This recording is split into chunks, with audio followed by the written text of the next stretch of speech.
know some crossword puzzles kind of challenge you with this, and I want to see whether or not you get it. And I'm not going to really ask for anyone to respond today, but think as I say it.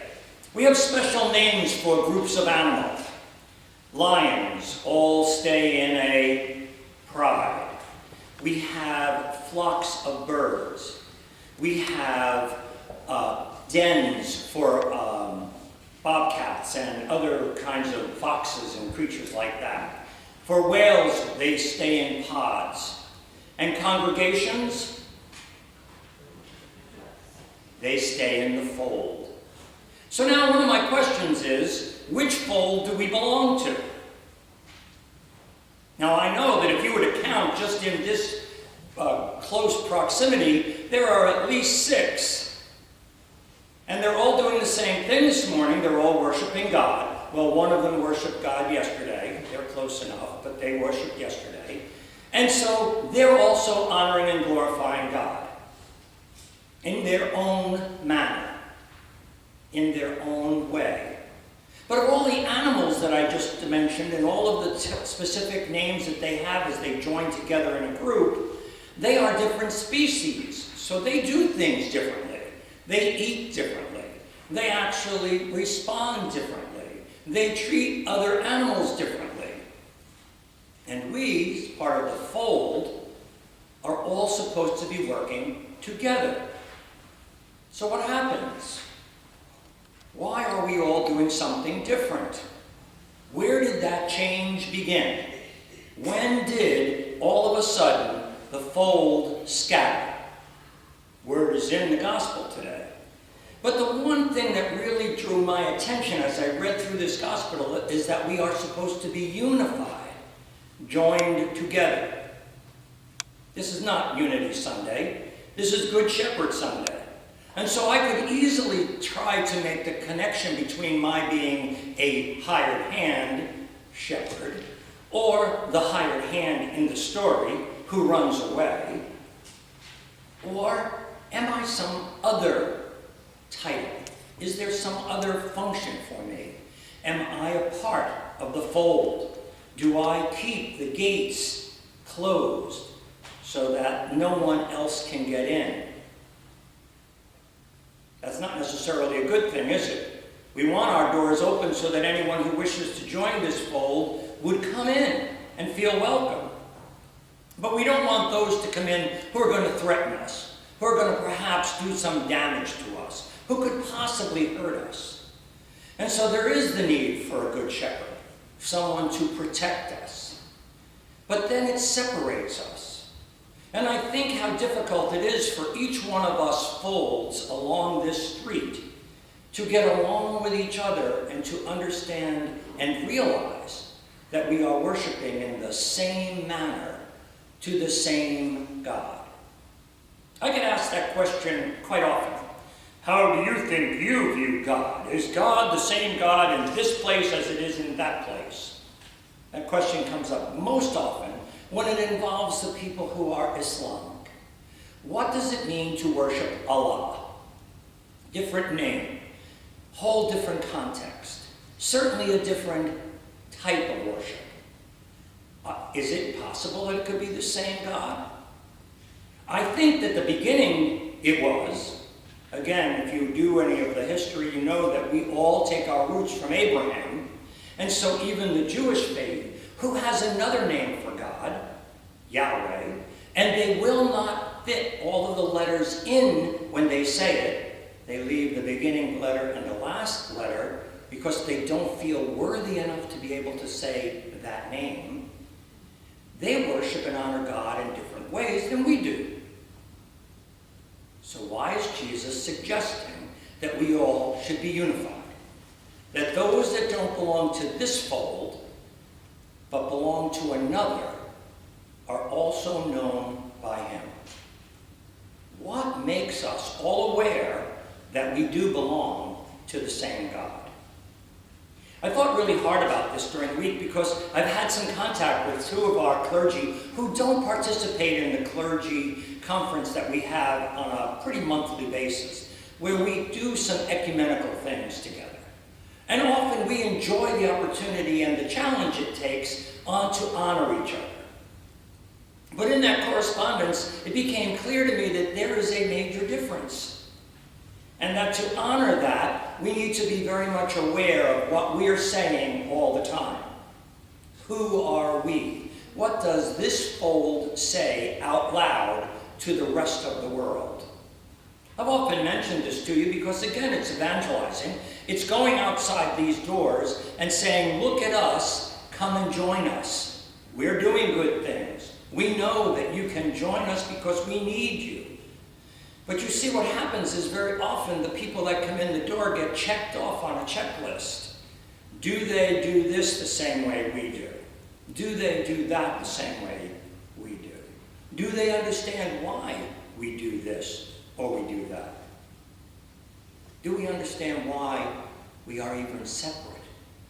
Now again, being from seminary, I can say to you, they made us do that background. We know when Baptists became Baptists. We know when Presbyterians became Presbyterians. We know when Methodists became Methodists. And so there is this righteous indignation that only we have the true answer. We define God. But I believe we define God by how we glorify God. Not by what we necessarily do during this service, but how we feel about God. How do we interpret God's presence in our lives and in the people that we share it with? How do we make God look like God? I wonder whether or not in the Muslim tradition, whether they have that same understanding. Because what they seem to be following are all the rules. This became really evident in the conversation that I had with one of the pastors who said, my rules don't allow me to enter into another worship space. And I was not taken back by it because I'm not unfamiliar with that particular restriction. But I lived through that as a child. I was not invited into a neighborhood church where all of my friends worshiped. I just wasn't permitted because I guess I was going to do something that would contaminate or perhaps unnerve the people who were in there. And I don't look at it that way, ever. I look at it as our opportunity to show that God exists in each one of these folds. And when we get together, we prove what Jesus did was for everyone. Now, does that mean we should have an ecumenical service every week? I doubt it, because that would be a big strain on all of you who would have to go outside of your comfort zone. It would mean that you might have to give something up because we wouldn't do it the same, or we wouldn't be able to do it the same. And I'm not using the word offend here, but because it would be different than other traditions. But could I learn something from those traditions? I've often told you that one of the experiences I had in Vietnam was that at the time, at age 21, the clergy person who was visiting every Sunday needed an acolyte. He had a driver, and the driver was technically his assistant, carried the bag in from the Jeep into the church. But when I spoke with him, he said, I can't serve on the altar. I'm from a different tradition. So I went right to the priest and said, can I do it?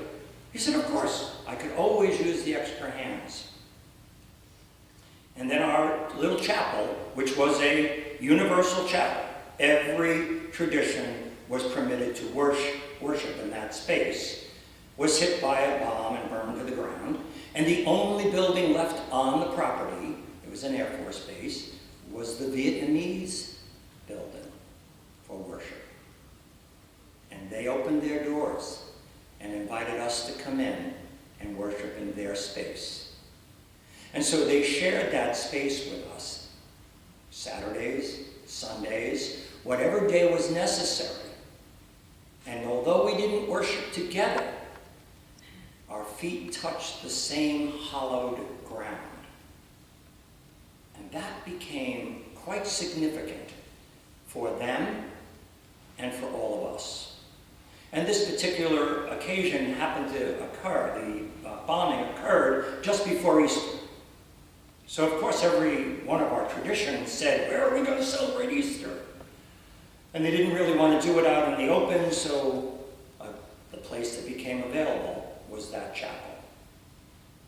And because of that interaction, we became quite aware of that tradition, of how they also honored God. And it became quite meaningful. Now, for me, it was more meaningful because I was involved. For other people, they came in and took advantage. And I thought, okay, that's all right. I appreciate that you are here. But realize that we would not have been here unless God had directed us in that way. That God had opened the door for us to have an opportunity to understand someone we didn't really want to know. They weren't our enemy. We were all working in the same place, but they were strangers. So what does the fold look like down the street? Does the fold look any different than this fold? Are there the same number of people sitting in the pews? Do they have white hair, gray hair, blue hair, no hair? Of course. Do they hear the same word about Jesus who died to make it possible for us to continue to live? Of course. So why aren't we all doing it together? I think Jesus is standing up there asking that question. And the closer that we become to understanding why we are different, we'll be able to throw those things away and put them aside and bring us back so that we are all in the same gated